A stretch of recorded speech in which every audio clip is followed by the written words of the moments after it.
I've never met a fighter with that kind of strength. I must take him out now!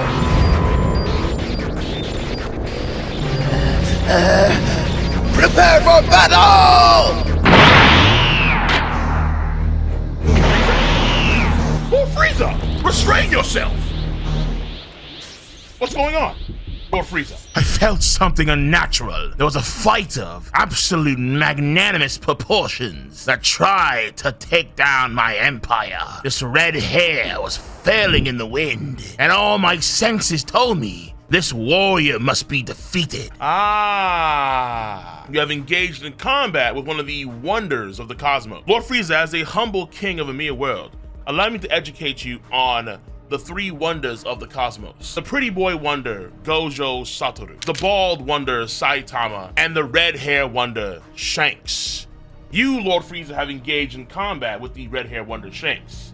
He is quite the powerful force indeed, because not only is Shanks someone that is regarded to be among Kaido's top 5, and Kaido himself was prevented to go to Marineford by the activity of Shanks. The strongest people in the world at Marineford all stopped moving when Shanks arrived. Shanks himself easily dispatched Eustace Captain Kidd with a single stroke, a man worth 3 billion berries, and a similar man of very high standing. The very Mother Earth itself, Green Bull, was paralyzed with fear and Haki from dozens of miles away. And Lord Frieza, you must know, this same individual also has Haki comparable to one of the mightiest gods of this insane world, the Joy Boy. So yes, Lord Frieza, your caution was warranted. To say otherwise is just pure and simple cope. That's right. Nobody messes with. Because not only has Shanks displayed some of the greatest Haki achievements in the history by far and away, Haki even comparable to that of Joy Boy, but we also got some more information about Shanks from Eiichiro Oda a few weeks ago. And this information is prudent because moving forward, it's gonna set even higher standard for what Shanks can do. And then in the future, given a certain circumstance, what Luffy could potentially do. Ladies and gentlemen, boys and girls, you must know by now, but Oda had a series of questions he answered a few weeks ago, actually at this point in time, almost a month ago, and I did a video on that, boom, over here, check it out. But these series of questions I thought were so interesting that some of them require their own video. I did a video talking about the Sabo situation, I did a video talking about Luffy and the Toon Force, and now we have a video about Shanks. This, I think, is a lot deeper than folks would first think. The reason being is because what Oda is insinuating is that Shanks is able to do something that no one else right now has the capability of doing, and he's able to do it while he's nerfed. This is an important detail that you have to realize. Shanks is able to do this with a nerf. So what is this? Question 5 of Oda's Q&A segment. Someone asked Oda about the move Kamisari. The Kamisari move, the divine departure that was used to one-shot Kid, was taught to Shanks by Roger, right? Or did he just learn it by observing it? Then Oda responds, he learned it by observing Roger from the back. No one in the Roger Pirates has been able to imitate it. So Shanks' talent is truly surprising. I'm gonna say it again. He learned it by observing Roger from the back. No one in the Roger Pirates, which includes cats like Rayleigh and Oden, the Giga Chad of Wano, and Scopper, shout to Scopper, and the Squat King himself, Crocus, no one among the Roger Pirates was able to imitate it. So Shanks' talent is truly surprising. So what does that mean about Shanks and his abilities and his skills? So first things first, before the divine departure itself, Shanks' talents are extraordinary. Rayleigh in his prime is someone that is very highly regarded in terms of his combat skills and in terms of his notoriety and fame across the world. That's undeniable. It's safe to say that Rayleigh's bounty is easily in the high 3s, maybe in the 4s, who knows? But Rayleigh's bounty is probably very high considering his fame and notoriety as the first mate of the Roger Pirates. And we saw during that clash against the Whitebeard Pirates, particularly in the anime version, Rayleigh was a beast. And yet still, even though Rayleigh uses a sword, even though Rayleigh has amazing haki, he even knew the advanced Ryo Haki that goes inside of objects and does internal damage, i.e. with Kami, Rayleigh didn't learn, or he couldn't learn, the divine departure of Goldie Roger. And while he probably has his own unique skills that make him someone that was truly feared back in the day, the fact of the matter is that Roger is still his superior. So even though Rayleigh has his own thing, Roger's power scheme, no matter what, is going to be better overall than Rayleigh's. So Roger's moves are superior than Rayleigh's moves on average. Therefore, when Shanks copies Roger's move, that means that his move is also better than Rayleigh's move. Prime Rayleigh. And the same thing goes for the chat of Wano Oden. Oden is one of the most skilled swordsmen in the entire series of One Piece by far and away. He's so damn skilled that he was able to cut that mountain boar in half. And according to Ichiro Oda himself, he didn't damage any cells in the process. That's why the boar could be stitched up and be... Oh my... I can't, bro. Oda is such a troll. Apparently, he didn't damage any cells, so the boar could be stitched up, and everything in the White Boar family was A-okay, singing Kumbaya. But Oden is a very skilled dude. So skilled that when Whitebeard first arrived to Wano Country, he sent someone strong like Oden on the way. And Oden, we knew over the course of his journey, including beyond the Roger Pirate ship, became several times stronger to where he was able to do massive damage to someone like Kaido, and honestly had Kaido beat if not for Baba Hag shenanigans. But even someone like Oden couldn't learn the divine departure. It's only Shanks. It's only Shanks. So in terms of natural talent, in terms of raw skill, Shanks is superior than even some of the greatest legends in the One Piece story, even greater than Mayo Silver's Rayleigh at his prime. And what's also important to do is to separate this from, let's say, Zoro copying the Firefox style of Kinemon, because with Kinemon and the Firefox style, there is no sample size other than Zoro, who is trying to copy that certain skill, that technique, that move, whatever you want to call it. So we don't know if it's possible if other folks can or cannot copy the move. But with Roger and the Divine Departure, Oda is giving us the sample size. The sample size is the rest of the Roger Pirates. So there were attempts to try and copy the Divine Departure, but only Shanks was successful. Now, the second thing, the Divine Departure is unique in some way. We don't know how exactly, but remember, when Oden first got hit by the Divine Departure, when it was first shown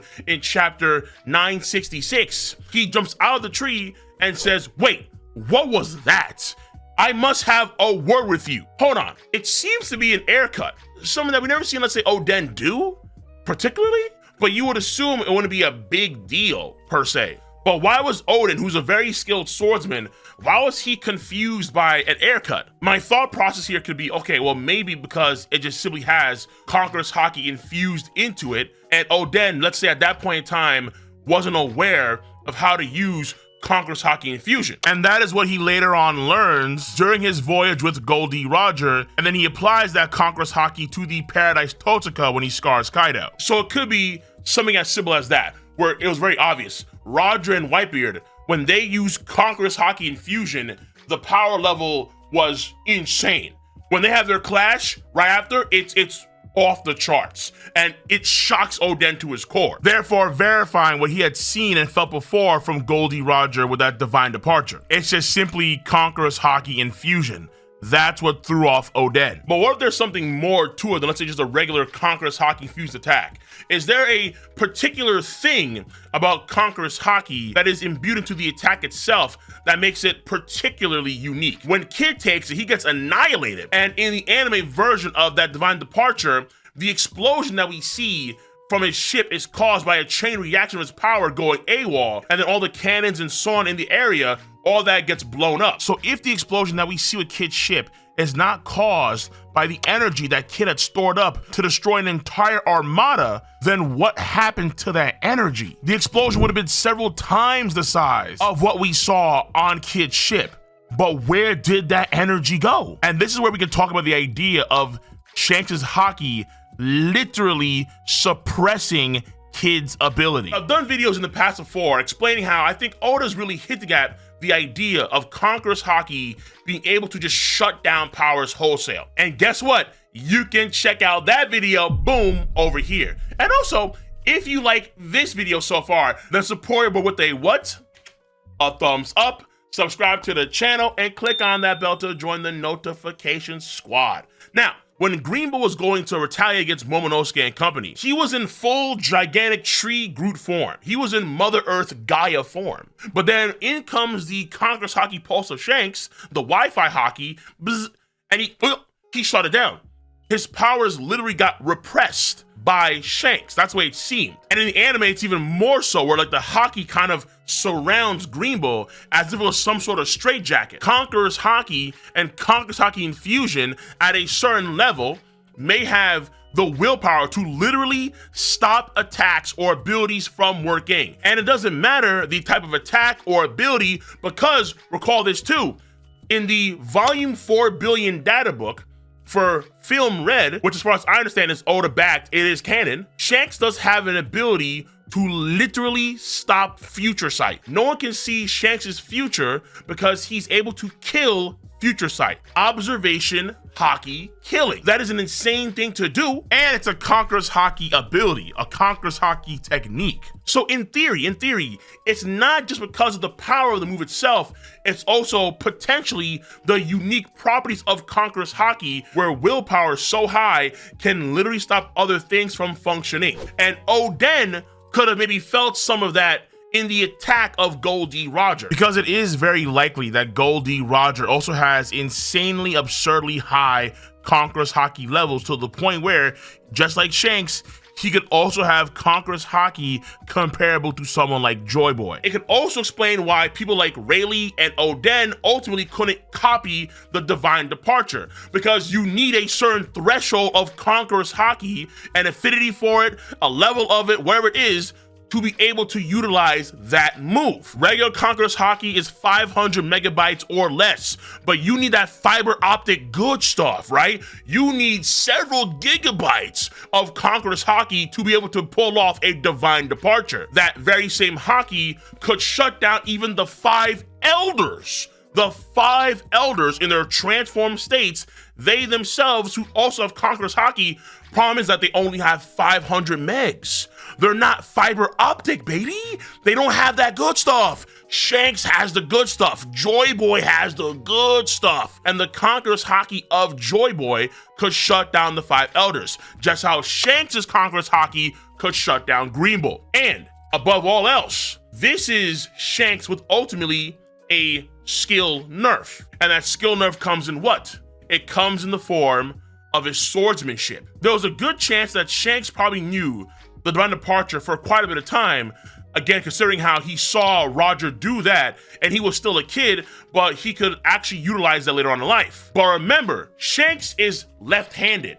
Shanks, when we see him in the past, with Buggy and so on, he wields his sword with his left hand. But Shanks lost that right arm to the Sea King. So his sword skills, at that point in time, I think were greatly diminished. Someone like Mihawk absolutely was a superior swordsman at that point in time, undeniably, since Shanks lost his left arm, in theory. But that doesn't mean he's lost those fiber optic cables for Conqueror's Haki. So it didn't matter if it was with the left hand or the right hand, he could still do the Divine Departure because he still had the Haki prereqs to be in that class, to be in that dominion. Yeah.